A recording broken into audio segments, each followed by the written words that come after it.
Welcome to Amazing World Channel. Any little thing that gives people the opportunity to try and undermine Corbyn and paint the Labour Party as some form of misogynist, anti-Semitic organisation is used by these people.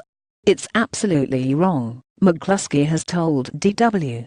In an interview with Tim Sebastian on Conflict Zone, the union boss went on to say, "People like Jeremy Corbyn and me have been out on the streets physically fighting the racists and the anti-Semites. So, I won't take any lessons whatsoever from the right-wing media or right-wing Labour MPs who've never lifted a finger in their lives to oppose discrimination." Theresa May's Conservatives continue to wrangle publicly over Brexit, after failing to win decisively at the election, and bring unity to the party, having far outperformed expectations in the snap general election called by Prime Minister Theresa May. Jeremy Corbyn's Labour Party sees itself more and more as a government in waiting as the Conservatives continue to have public battles over Brexit. Labour's job at the moment is to hold the government to account, because they're in an absolute mess, says McCluskey. Our colleagues over in Europe tell us that their information from their governments tell them that nobody knows what Britain is looking for or wanting at the moment. Venezuela. But while the Labour Party has its own internal issues over Brexit, its problems with relationships abroad extend beyond Europe. As staunch supporters of the late Venezuelan leader Hugo Chavez and successor Nicolas Maduro, McCluskey, along with Corbyn and other allies, have been attacked for hypocrisy and an apparent unwillingness to criticize the human rights abuses perpetrated under both leaders. I think what's currently happening in Venezuela is a concern for all of us. And what we're seeking to do is, obviously, try to make certain that the real news, the full extent of what's happening, and the full picture is understood, said McCluskey. Challenged by Tim Sebastian that this full picture was simply pro-government propaganda, the Unite leader said, "We are in favor of human rights, and we've called upon the Venezuelan government to promote the concept." Venezuelan President Nicolas Maduro, the UN High Commissioner for Human Rights, says, "The responsibility for the human rights violations we are recording lies at the highest levels of government." But in a fiery follow-up exchange, Sebastian questioned why McCluskey had failed to acknowledge reports from credible authorities. Sebastian, I don't see you quoting Amnesty International, or the UN High Commissioner for Human Rights or the European Parliament. I don't see you quoting any one of those. McCluskey, Tim, what we won't do is jump on the bandwagon that's being whipped up by the hysteria of the right wing.